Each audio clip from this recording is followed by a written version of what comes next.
my fight fans? I want to talk to you guys about something today. So, there's this talk, this rumor that UFC 279 was nothing more but a conspiracy. And let me explain. That basically, what I've been hearing is that quite possibly Nate Diaz versus Hamza Chimaev wasn't trending as well as it should have.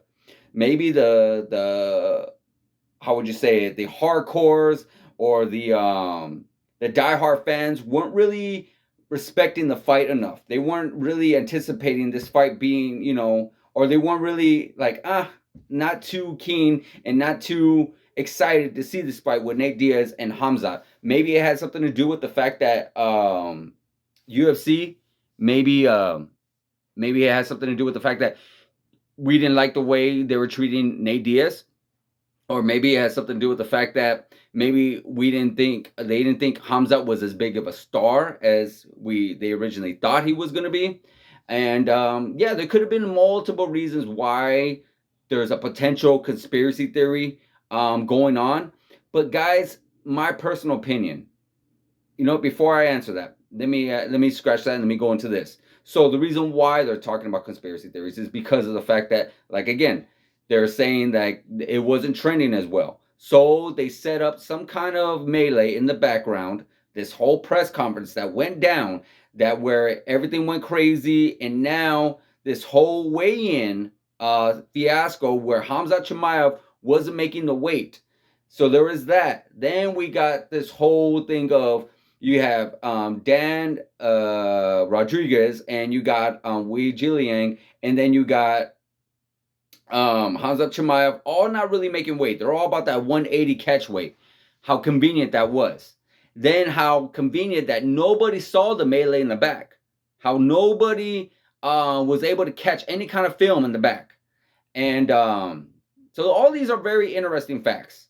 So what they're trying to say is that because it may have not been trending well, because of the fact that things were not going the way they wanted it to go, they pulled Nate Diaz aside, pulled Hamza Chimaev aside. They said, "Hey, Hamza, I'm gonna have you face, since you're not on weight, I'm gonna have you face this guy, Kevin Holland, and Nate, I'm gonna have you face Tony Ferguson, and this is what's gonna boost up our numbers and make it better for us."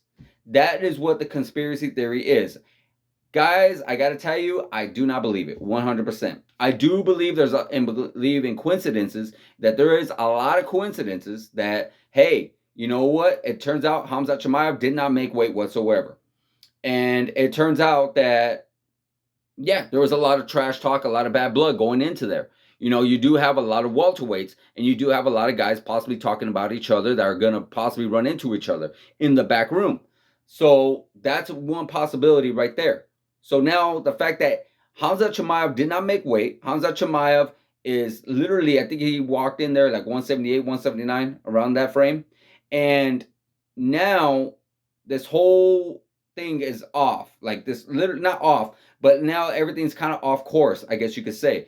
And I don't see that as being a conspiracy. Like I said, I just see that as Hamza not making weight, and that the fact that the only way to save this card, because you cannot put a guy, and you cannot really reward a guy who did not make weight. Giving him Nate Diaz would have been a reward. And giving Nate Diaz, putting Nate Diaz in that kind of position, because my personal opinion, I feel like maybe Nate Diaz knew about that and was like, you know what? Hey, that's on him. I'm not fighting him. I'm not doing that. And he has that right to. He has 100% right to say, you know what? I do not want to fight you because you decided not to make weight. He made weight. He walked in at 178 pounds. 171 pounds. So he did his job. Why couldn't you do yours? That's what I believe Nate Diaz was saying.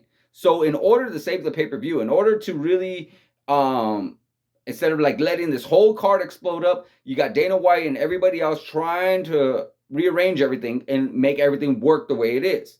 And that's when we got Rodriguez and the Leech. Then you got Hamza and Kevin Holland. And then you got Ferguson and Nate Diaz. So I believe that's how it worked. Now, we hear things like Dana White saying like, oh, I didn't pay these guys extra. I honestly feel like he did. I mean, of course, he's not going to say the full truth. I don't see why he wouldn't. You would want to say like, hey, you know what? In situations like this, we take care of our people 100%. But yeah, I do feel like he cut them a check. I do feel like he gave them a little extra because yeah, it is very unfortunate. I hear things like, "Oh, well, Hamzat really didn't destroy this card." Well, unfortunately, I'm sorry to say this for all you Hamzat Chimaev fans, but he kind of did.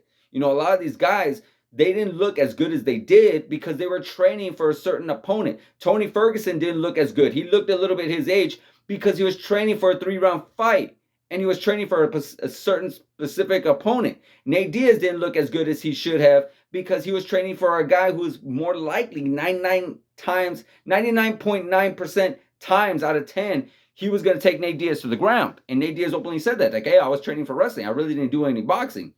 So with that, all that being said, yeah, a lot of people didn't look as good. They maybe looked a little bit bad. It was because of Hamzat Chimaev. Now, it did kind of work out because the fight night ended up being okay. You know, I do feel like that Leach and Rodriguez fight could have been a little better. You've seen this craziness of Hamzat and what he was able to do to Kevin Holland, which I'll get into in a little while. But yeah, everything kind of worked out. I really don't see it being a conspiracy, guys. And here's the biggest one: marketing, guys. Marketing. That is how. If right now Dana White and says, "Hey, I'm putting a pay-per-view. We got November 12th, which is the MSG card. Alex Pereira versus Israel Adesanya. No posters, no countdown, no embedded, no T-shirts, nothing, no marketing whatsoever, zero." I promise you, those numbers will not be that good. Anyone in the entertainment business, which is the fighting or even sporting, because you know, even with with the NFL, everything's all about marketing. You want to promote it, you want to definitely put it out there, saying, "Hey, here's a fight. Come here. Come buy this shirt, buy this program, buy this poster, watch us on TV, watch the countdown, watch the embedded, you know, look at the billboards when you're driving across downtown, you look at the bus, you'll see the billboards.